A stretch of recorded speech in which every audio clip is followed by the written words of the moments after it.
அனைவருக்கும் வணக்கம். Welcome back to our channel spiritual with Raji. எல்லாரும் எப்படி இருக்கீங்க? எல்லாரும் நல்லா இருக்கணும்னு இறைவன்கிட்ட பிரார்த்தனை பண்ணிக்கிறேன். இன்றைக்கி உள்ள வீடியோ எனக்கும் உங்களுக்கும் ரொம்ப ரொம்ப ரொம்ப பிடித்த கார்த்திகை தீப திருநாள். நம்ம வீடை அப்படியே தங்கம் போல் ஜொலிக்க வைக்கிறது இந்த திருவிளக்கு. அந்த திருவிளக்கை பற்றியும் என்னோட ஒரு குட்டி ஸ்டோரின்னு சொல்ல முடியாது, ஒரு உண்மை கதையை பற்றியும் சொல்கிறேன். இந்த இவ்வளோ தீபம் எப்படி ஏற்றுறீங்க, இவ்வளோ வேலைகள் எப்படி பண்ணுறீங்க அப்படின்னு நீங்கள் மட்டும் இல்லை, என் குடும்பத்தில் இருக்கிறவங்களும் கேட்டிருக்கிறாங்க. முதல்ல நான் இன்றைக்கி இப்படி இருக்கிறேன்னா அதுக்கு முதல்ல என் அம்மா தான் காரணம். நாங்கள் சின்ன பிள்ளைகளாக இருக்கும்போது எங்கள் அம்மா ரொம்ப கஷ்டப்பட்டவங்க. என் தாத்தா ஒரு கோடீஸ்வர வீட்டில் பிறந்தவர்னு வச்சுக்கோங்களேன். அப்படி இருக்கும்போது வாழ்க்கை சூழல் மாறி அம்மா வளர்ந்த விதம் பார்த்திங்கன்னா ரொம்ப ரொம்ப ரொம்ப கஷ்டப்பட்டு எங்களை ரொம்ப கஷ்டப்பட்டு வளர்த்து, என் பிள்ளைங்க தரையில் நடக்கும்போது கூட பார்த்து அவங்களுக்கு வலிக்காமல் நடக்கணும்னு யோசித்து எங்களை வளர்த்தவங்க. அப்படி இருக்கும்போது நான் சின்ன பிள்ளையாக இருக்கும்போதெல்லாம் பார்த்திங்கன்னா ஒரு வாடகை வீட்டில் தான் இருந்தோம். ரொம்ப 10க்கு 10 ரூம் தான் வச்சுக்கோங்களேன். அப்படி இருக்கும்போது எனக்கு ஏக்கங்கள் ரொம்ப இருக்கும். இந்த மாடி வீடு, இந்த பெரிய பெரிய வீடுகள்லாம் பார்த்துட்டு இப்படி ஒரு வீட்டில் ஒரு நாளாவது போய் இருந்துட மாட்டோமா அப்படின்ற ஒரு ஏக்கம் எனக்கு ரொம்ப நாள் இருக்கும். அது அந்த ஏக்கம் எனக்கு உள்ளே இருந்து பார்த்திங்கன்னா, அதாவது ஒரு வாடகை வீட்டிலேருந்து ஒரு ரொம்ப 10க்கு 10 ரூம்லேருந்து காலப்போக்கில் மாறி கொஞ்சம் ஒரு புது வீடு கட்டினாங்க. நான் என்னோடய திருமண வயதுக்கு கொஞ்சம் நாளைக்கு ஒரு வருடத்துக்கு முன்னாடி கட்டியிருந்தாங்க. அதில் ரொம்ப சந்தோஷப்பட்டு அவ்வளோ வேலை பார்ப்பேன். எப்போது அதாவது என் கல்யாணத்துக்கு முன்னாடி அந்த வயசுலேயே பார்த்திங்கன்னா அவ்வளோ வேலைகள் பார்ப்பேன். ஏன்னா எனக்கு அவ்வளோ ஆசைகள், இப்படி ஒரு வீட்டில் இருந்துட மாட்டோமா அப்படின்னு. ஆனால் அதில் தான் ஒரு ட்விஸ்ட்டே இருக்குங்க. அதாவது அந்த வீடு கட்டி ஒரு வருடம் தான் அங்கே இருந்திருப்பேன். கரெக்டாக திருமணமாகி கணவர் வீட்டுக்கு போகிறேன். அவங்க வீடு பார்த்திங்கன்னா 10க்கு 10 ரூம் கூட கிடையாது, ஒரு 8க்கு 10 ரூம் தான் வச்சுக்கோங்களேன். ஒரு காம்பவுண்டு வீடு. எனக்கு என்ன தான் நாங்கள் வாடகை வீட்டில் இருந்திருந்தால் கூட நான் வெளியில் போனது கிடையாது. வெளியில் போகக்கூடாது அப்படின்னு வீட்டில் சொல்லியே வளர்த்துருக்காங்க. கேட்டை தாண்டக்கூடாது, வீட்டுக்கு யாராவது வந்திருந்தாங்கன்னா உள்ளே போயிட்டு அம்மா கூப்பிட்டா தான் வரணும். இப்படிலாம் நிறைய கட்டுப்பாடுகளோடு வளர்ந்துருந்து என் கணவர் வீட்டுக்கு போகும்போது பார்த்திங்கன்னா ரொம்ப சின்ன இடம். அப்போ இன்னும் ஏக்கங்கள் அதிகமாகிடுச்சு. இவ்வளோ தூரம் கட்டின ஒரு வீட்டில், அம்மா வீட்டில் இருக்க முடியலையேன்ற ஒரு ஏக்கங்கள் அதிகமாகிடுச்சு. இப்படியே என்னோடய ஏக்கங்கள், நான் என்ன சின்ன ரூமாக இருந்தாலும் சரி, பெரிய வீடாக இருந்தாலும் சரி, நான் இருக்கிற இடத்த ரொம்ப சுத்தமாக வச்சுக்கணும்னு நினைப்பேன். ரொம்ப மங்களகரமாக வச்சுக்கணும். எப்போ பார்த்தாலும் பூஜை பண்ணிக்கிட்டே தான் இருப்பேன். அதாவது 6 வருடமாக தான் கடவுளை கும்பிட ஆரம்பித்தாலும் சுத்தங்கிறது எனக்கு விவரம் தெரிஞ்சதுலேருந்தே ரொம்ப சுத்தமாக வைக்கணும். ஒரு இடம்னா இப்படி தான் இருக்கணும், ஒரு ஸ்கூல் பேக்காக அதை அப்படி தான் வைக்கணும்னு ரொம்ப ஒரு மங்களகரமாக வச்சுருப்பேன். ஒரு சிலர் வாசலில் மஞ்சள்லாம் பூசுவாங்க இல்லையா, அதெல்லாம் பார்த்து தான் கற்றுக்கிட்டேன். நானே பிறந்ததுலேருந்தே எல்லாம் தெரியும்னு சொல்லலை. அப்படி ஒவ்வொரு இடத்துலையுமே அதை பார்த்து இது இப்படி மங்களகரமாக வைக்கலாமா, இந்த இடத்துல இப்படி ஹேங் பண்ணலாமா, நிறைய அந்த டிப்ஸ் அண்ட் ட்ரிக்ஸ் எல்லாம் கிச்சன்லலாம் பார்த்திங்கன்னா, இப்போ இருக்கிற கிச்சன் மாடலர் கிச்சன், அதனால் ஓகே. பட் நான் ஆரம்பத்தில் அந்த 8க்கு 10 ரூம்லலாம் பார்த்திங்கன்னா ஜன்னலே கிடையாது. அந்த கிராதின்னு சொல்லுவாங்க இல்லையா, ஹோல்ஸாக இருக்கும்ல, அந்த ஜன்னல் தான் இருந்துச்சு. அதுலேயுமே டெக்கார்னா ரொம்ப இல்லை, சும்மா ஏதாவது தொங்க போடுறது செய்கிறது, கரண்டிக்கின்னு ஸ்டாண்டு கூட அந்தளவுக்கு அடிக்கிறது கிடையாது. அப்படி இருந்து இவ்வளோ கஷ்டங்கள் தாண்டி வந்ததுக்கப்புறம் தான், இத்தனைக்கும் காரணம் என் அம்மா தான்.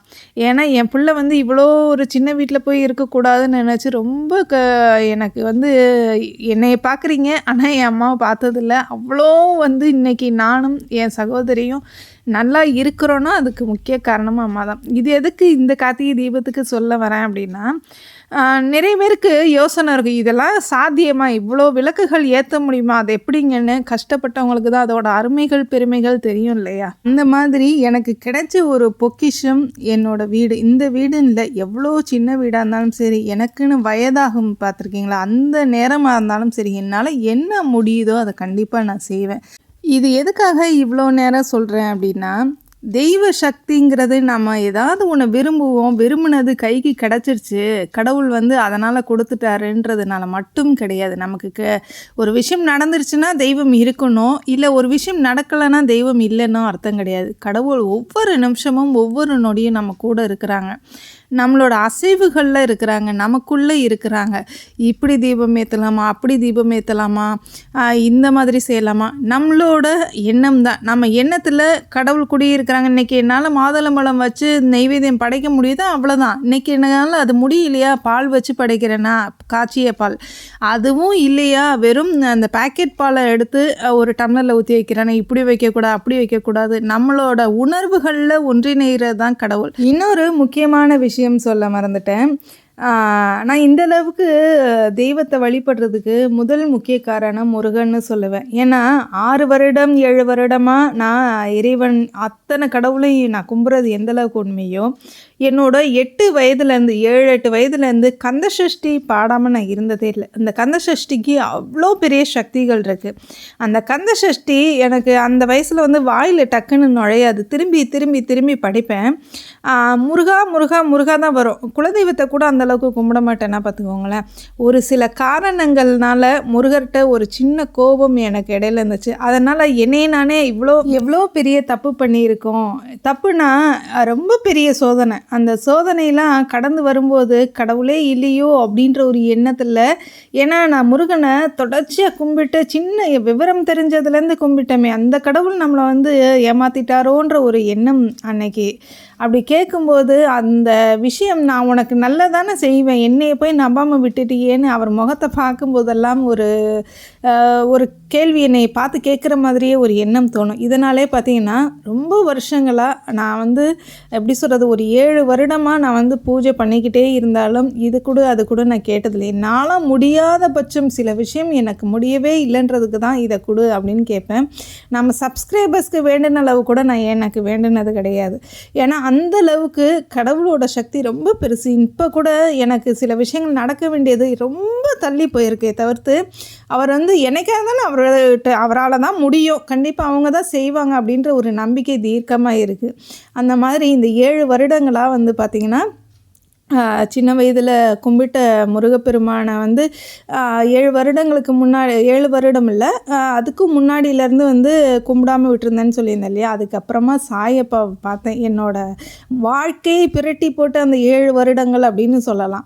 அந்த 7 வருடங்கள் அவரை முதல் முறையாக பார்த்து, நீ எப்பேற்பட்ட தப்பு பண்ணியிருக்க, உன் பின்னாடி எத்தனை தெய்வங்கள் இருக்காங்க, நீ ஏன் இப்படி பண்ண அப்படின்னு சொல்லி என்னை கேட்ட மாதிரி நிறைய விஷயங்கள், எப்படி சொல்கிறது, நம்ப முடியாத விஷயங்கள்லாம் என் சாயப்பா கொடுத்துருக்கிறாரு.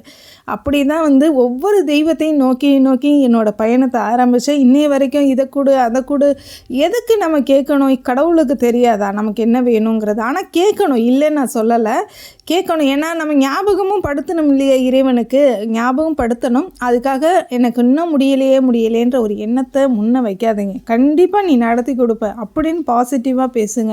நீங்கள் என்கிட்ட நிறைய பேர் சொல்கிறீங்க, சிஸ்டர் நானும் எவ்வளோ பூஜை பண்ணுற சிஸ்டர், எனக்கு வந்து அது நடக்க மாட்டேங்குது இது நடக்க மாட்டேங்குதுன்னு. உங்களோட ஒவ்வொரு பூஜையும் நீங்கள் மண் உண்டியலில் போடுற காசு மாதிரி ஒரு நாள் அது உடஞ்சி வெளியில் வரும். கண்டிப்பாக எவ்வளோ நாளுக்கு அது நம்பாமல் இருக்கும் சொல்லுங்கள்? தினமும் நீங்கள் சேர்க்கக்கூடிய சில்லறை காசுகள் மாதிரி மொத்த தொகையாக மாறக்கூடிய காலங்கள் பின்னாடி முன்னாடி காத்துக்கிட்டு இருக்கு. ரொம்ப எதுக்குமே கவலைப்படாங்க. கடவுள் இருக்காங்க நம்புறீங்களா? அதை தீர்க்கமாக நம்புங்க. சரி, நிறைய நேரம் என்னை பற்றியும் இறைவனை பற்றியும் பேசியாச்சு. நேற்று காலையில் பார்த்திங்கன்னா வெண்பொங்கல், அதுக்கப்புறமா பருப்பு சாம்பார் வச்சிடலாம் அப்படின்னு சொல்லி வச்சுருந்தேன். காலையில் வெண்பொங்கல் தான் நெய்வேத்தியத்துக்கு வச்சுருந்தேன். கொஞ்சம் இந்த மாதிரி நம்ம தீபம் ஏற்றும் போதும் பார்த்திங்கன்னா நிறைய வேலைகளுமே கூட சேர்ந்து வரும். அதை கொஞ்சம் பிளான் பண்ணிட்டோம் அப்படின்னா கொஞ்சம் நமக்கு டைம் கிடைக்கும். தீப திருநாளுன்னு இல்லை, ஏன்னா ஹிந்து முறைப்படி பார்த்திங்கன்னா நிறைய விசேஷங்கள் இருக்குது. அவ்வளோ விசேஷங்களையுமே நம்ம கண்ட்ரோல் பண்ணி அப்படியே கொண்டு போனோம்னா கொஞ்சம் ப்ரீ பிளான் இருக்கணும். இதெல்லாம் இல்லாமல் இருந்தால் ஃப்ரீ தானே, நல்லது தானே அப்படின்னு நிறைய பேருக்கு தோணும். ஆனால் நமக்கு தோணினாலும் 2 நாளைக்கு மேலே, இல்லை அந்த திருநாள் அன்னைக்கு ஒரு தடவையாவது சாமி கும்பிடாமல் இருந்து பாருங்களேன், ரொம்ப ஒரு மாதிரி மனசெல்லாம் பாரமாக இருக்கிற மாதிரி இருக்கும். நமக்கு சின்ன சின்ன கஷ்டங்களாக தெரிஞ்சால் கூட அத்தனையுமே நமக்கு சேரக்கூடிய புண்ணியங்களும் சந்தோஷங்கள் மட்டும்தான் நான் நினைக்கிறேன். அப்படித்தான் நம்ம வீட்டை எப்பயுமே ஜெகஜோதியாக இருக்கணும் அப்படின்னு ஒவ்வொரு இடத்தையுமே அழகுபடுத்தி அதை க்ளீன் பண்ணிக்கிட்டே இருப்பேன். ஒவ்வொரு இடத்துலையுமே இப்படி இருக்கணும், இப்படி இந்த மாதிரி இருக்கணும்னு அதை வந்து சுத்தம் பண்ணி அந்த இடத்துல தீபம் ஏற்றுறது எனக்கு அவ்வளோ பிடிக்கும். தீப திருநாள் தான் கிடையாது. ஒருவேளை எனக்கு முடியலனா அப்படின்ற ஒரு எண்ணம் வந்து எனக்கும் சரி எல்லாருக்குமே தோணும். உடம்பு முடியலன்னா நல்லாவே ரெஸ்ட் எடுத்துருவேன். உண்மையை சொல்லணும்னா 3 மணி நேரம் 3.5 மணி நேரம் ரெஸ்ட் எடுத்துருவேன். யோசிக்கவே மாட்டேன். ஐயோ கிச்சனில் இது பாத்திரங்கள் கிடைக்கே, துணி மடிக்காமல் கிடைக்கே, துணி காய போடணுமே, எதையுமே யோசிக்க மாட்டேன். முடியாதப்ப அட் அ டைமில் அப்படியே ரெஸ்ட் எடுத்துட்டு நல்லா எந்திரிச்சதுக்கப்புறம் காலையில் ஆஸ் யூஷுவல் நம்ம குளிச்சிடுறோம். குளிச்சுட்டு ரெஸ்ட்டே எடுத்தால் கூட எந்திக்கும் போது மறுபடியும் போய் ஒரு தடவை குளிச்சுட்டு ஃப்ரெஷ்ஷப் ஆகிட்டு கடன்னு நான் வேலையை பார்த்துருவேன். அந்த சோம்பேறித்தனத்தோடு நம்ம கிச்சனில் போய் வேலையும் செய்ய முடியாது. அதே மாதிரி நம்ம ஹாலில் மற்ற வேலைகளும் செய்ய முடியாது. அதுக்கு நம்ம கொஞ்சம் ரெஸ்ட் எடுத்துகிட்டு செஞ்சோன்னா செஞ்சிடலாம். எல்லா நேரமும் சொல்லலை, உடம்பு முடியாதப்ப இந்த மாதிரி நம்ம பார்க்கலாம். மாடியில் நம்ம லிவிங் ஹாலில் சிவபெருமான் லிங்கத்தை நேற்று தான் வரைஞ்சேன். இது வந்து ப்ரீ பிளானாக நான் பண்ணலை. ஏன் அப்படின்னா கால் படக்கூடாது. அந்த இடத்துல பார்த்திங்கன்னா மஞ்சள் தண்ணி போட்டு நல்லா சுத்தப்படுத்திட்டு சாணம் கிடச்சா கூட அதை போட்டுட்டு அதுக்கு மேலே கோலம் போடலாம்.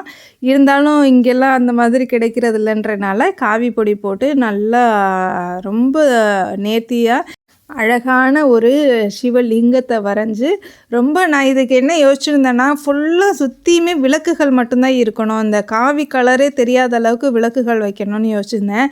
ஆனால் சுற்றி வைக்கணுன்னா கண்டிப்பாக ஒரு 100 விளக்கு தேவைப்படும். நான் வந்து நேற்று ஏற்றின விளக்குகள் மண் விளக்குகள் மட்டும் பார்த்திங்கன்னா 151 விளக்குகள் ஏற்றிருந்தேன்.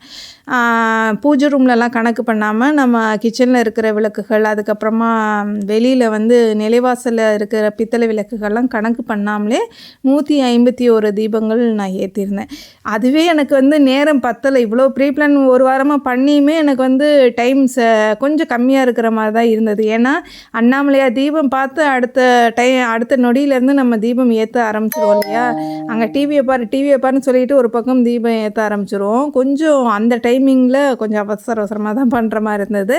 அந்த வாசல்லேருந்து ஏற்றிட்டு வர தீபம் தான் கணக்குன்ட்டு அதுக்கப்புறமா பொறுமையாக ஒரு இடத்துலையா. எனக்கு வந்து இந்த அறக்க பறக்க செய்கிற வேலைகள் பிடிக்காது.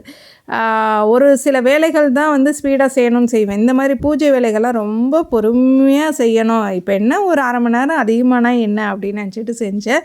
பாப்பா தம்பியுமே கூடவே வந்துக்கிட்டு எனக்குமே கொஞ்சம் ஹெல்ப் பண்ணிகிட்டு இருந்தாங்க. ஏதோ நேற்று குழந்தைங்களுக்கு எனக்காகவே லீவ் விட்ட மாதிரி ஒரு எண்ணம் தோணுச்சு. பேரண்ட்ஸுக்காகவே லீவ் விட்ட மாதிரி இருந்தது. ஒரு சில குழந்தைங்களை கண்ட்ரோல் பண்ண முடியாது. என் பசங்க பார்த்திங்கன்னா ஓரளவுக்கு நல்லா ஹெல்ப் பண்ணுவாங்க. தீபம் விளக்கு எடுத்துகிட்டு போகிறது. ஏன்னா எனக்கு கொஞ்சம் கோபம் வரும். சுவாமி விஷயத்தில் ஏதாவது தப்பாக பண்ணிட்டா கோபம் வரும். அதனால் கேட்டு இதை எங்கே வைக்கணும், இதை என்ன செய்யணும்னு ஒரு இடமா கேட்டு பண்ணுவாங்க.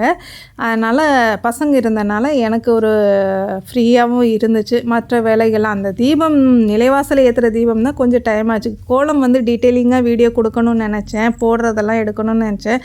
பட் வந்து டைம் இல்லை எனக்கு அவ்வளோ. இன்னொன்று வந்து சொல்லணுன்னா வெளியில் மழை பெஞ்சிக்கிட்டே இருந்தனால மத்தியானம் க்ளீன் பண்ணி நல்லா அலசி விட்டுருந்துமே எனக்கு மறுபடியுமே அந்த தண்ணிலாம் சைடில் தெரித்து அந்த சாரெல்லாம் வந்து ஒரு மாதிரி நசன்னு இருந்த மாதிரி இருந்துச்சு. இன்னும் வந்து கொஞ்சம் மழை இல்லாமல் இருந்திருந்தால் அந்த எல்லா இடங்கள்லையுமே இன்னும் கொஞ்சம் தீபம் ஏற்றிருக்கலாம். துளசி மாடத்துக்கிட்டே பார்த்தீங்கன்னா ஒரு 2-3 தீபம் மட்டும்தான் ஏற்றிருந்தேன். அதையுமே நான் அடுத்தடுத்து வீடியோக்களில் காட்டுறேன். எல்லாமே காட்டணுன்னா டைம் பத்த மாட்டேங்குது.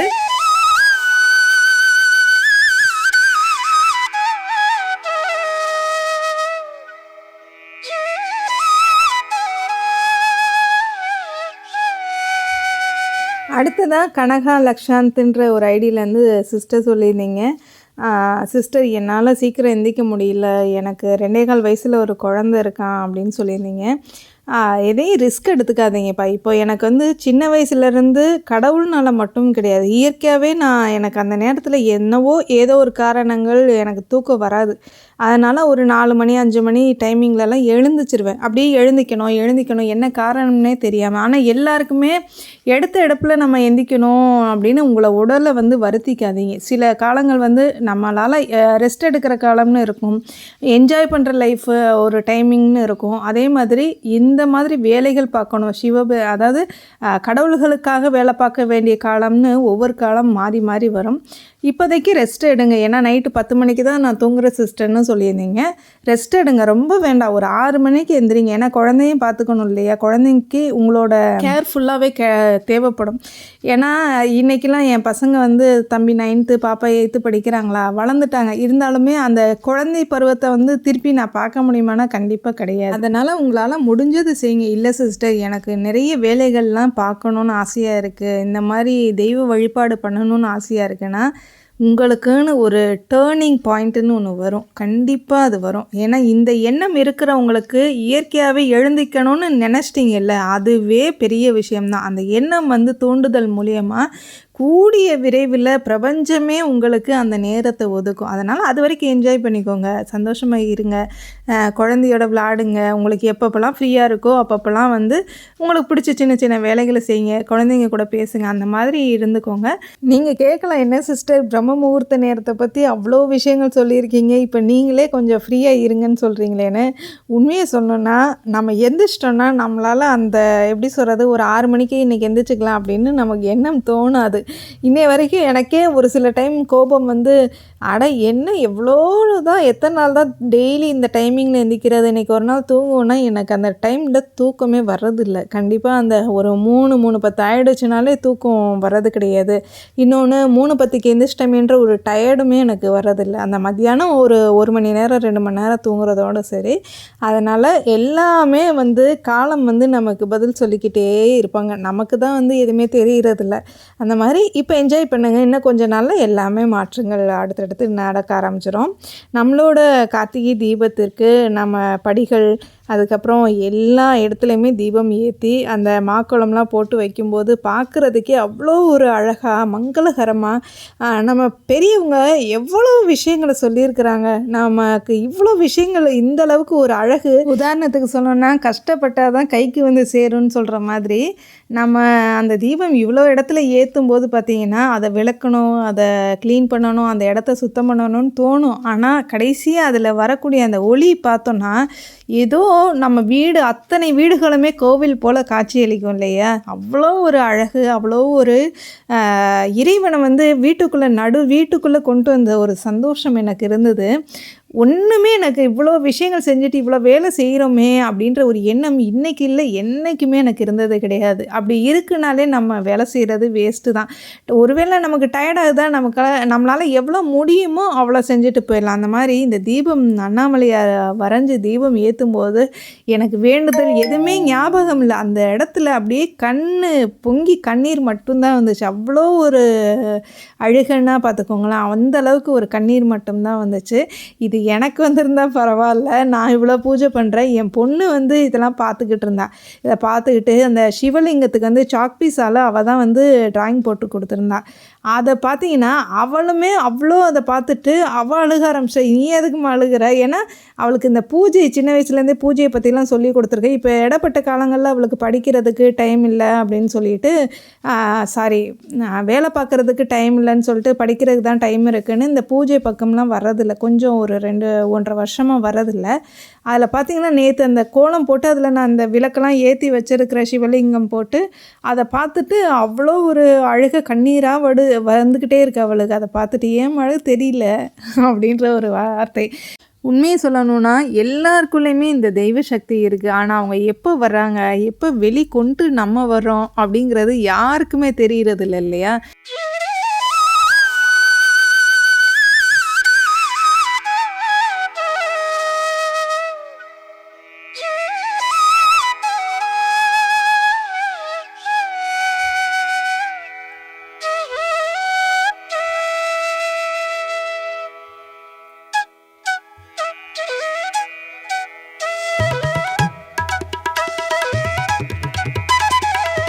அடுத்ததாக கார்த்திகை தீபத்துக்கு 365 திரி கொண்ட அந்த நெய் தீபம் தான் போட்டிருந்தேன். அந்த நெய் தீபம் எப்படி போட்டிருந்தேன்னா, அதாவது நம்ம தூபம் காட்டுவோம் இல்லையா, அந்த ஸ்டாண்டில் ஒரு அதாவது அதாவது சாணம் இருக்குல்ல, காய்ந்த சாணம், அந்த சாணம் வச்சு அதுக்கு மேலே அந்த திரி போட்டு அதில் நெய் ஊற்றி தான் தீபம் போட்டிருந்தேன். இந்த மாதிரி 365 திரி எதுக்காக போடுறோம் அப்படின்னா, நம்ம வந்து இந்த 365 நாட்கள் ஒரு வருஷத்தில் எப்பயாவது தீபம் ஏற்றாமல் விட்டுருப்போம், இல்லை ஏதாவது வேண்டுதல் செய்யாமல் விட்டுருப்போம்னா அது எல்லாத்துக்கும் சரியாகணும்.